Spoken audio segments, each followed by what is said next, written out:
जय हिंद दोस्तों आपका ये डिक्टेशन जनसत्ता न्यूज़पेपर से है। तो आप लोग इस डिक्टेशन को लिखिए और कमेंट करके हमें बताइए कि आपको ये डिक्टेशन कैसा लगा।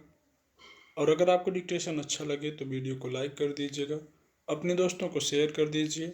और अगर अभी तक आपने चैनल को सब्सक्राइब नहीं किया है तो सब्सक्राइब कर लीजिए और बेल आइकन प्रेस कीजिए ताकि आप कोई भी डिक्टेशन मिस ना करें। Ready, start. इस कृषि प्रधान देश में किसानी पेशा नहीं बल्कि जीने का ढंग है। मगर वक्त बदल गया। अब भारत कृषि प्रधान देश की जगह डिजिटल भारत कहलाना चाहता है। उसकी इंटरनेट क्षमता भी दुनिया के बहुत बड़े देशों का मुकाबला करती है। और जहां तक मोबाइल से सोशल मीडिया अपनाने की बात है, शहर ही नहीं गांवों तक में हर जगह मोबाइल नजर आते हैं। मगर फिर भी देश की रीढ़ की हड्डी को खेती बाड़ी ही कहना चाहिए, क्योंकि उद्योगीकरण के विकास पर मंदी का पक्षाघात हो जाता है। कोरोना काल में अगर कोई धंधा बच निकला था या अपने पैरों पर खड़ा रहा तो वह खेती बाड़ी ही था, जिससे आज भी देश की आधी जनसंख्या जुड़ी है। मगर किसानों की त्रासदी का अंत नहीं।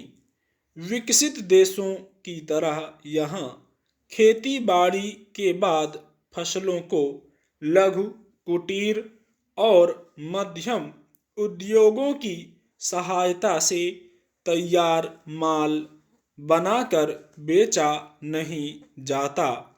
अब जो कुटीर, लघु और मध्य वर्ग को विकास के दमामे पूरे देश में बजाए गए हैं, उनमें भी खेतिहर की समस्याओं का अंत नहीं हुआ, क्योंकि धन कुबेर इस क्षेत्र की निर्यात संभावनाओं के कारण अपना हस्तक्षेप करना चाहते हैं। और गरीब किसान के पास इतना धन नहीं कि वह फसल बीजने काटने के बाद अगला कदम उसके विनिर्माण का भी उठा ले।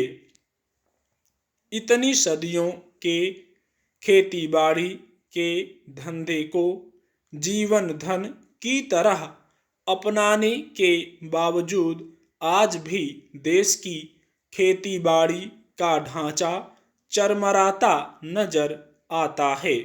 किसानों का दृष्टिकोण अब खेती को एक जीवन अर्थ न मानकर पेशा बनाने का हो तो गया, लेकिन उसकी संभावनाओं को पूरी तरह से उपयोग नहीं किया जा सका, क्योंकि खेती कल भी जीवन निर्वाह थी, आज भी जीवन निर्वाह है।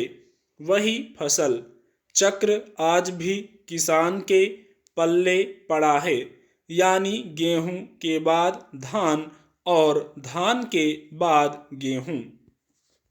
सरकार ने खेती बाड़ी के विविधीकरण की बहुत बातें की हैं। नई फसलें उगाने का आग्रह किया जाता है, लेकिन किसान की इस विविधीकरण के बावजूद त्रासदी का अंत नहीं होता। कभी मौसम खलनायक बन जाता है, कभी नियमित मंडियों में उसकी विविध फसलों को उचित सम्मान नहीं मिलता। मौसम के परिवर्तन ने फसलों को मार दिया। यही दाल दलहन का हो रहा है। किसान के पास कोई और रास्ता नहीं। सिवाय फसल चक्र को अपनाए रखने के, क्योंकि वह उसे निम्नतम रोजी रोटी की गारंटी तो दे देता है, मगर लगता है इस बार यह गारंटी भी नहीं मिलेगी। देश की मुख्य फसल है गेहूं। गेहूं की फसल खेतों में तैयार खड़ी थी, तब पर्यावरण प्रदूषण का तोहफा, जलवायु का असाधारण परिवर्तन उस पर वज्रपात बनकर इस बार गिरा। स्टॉप।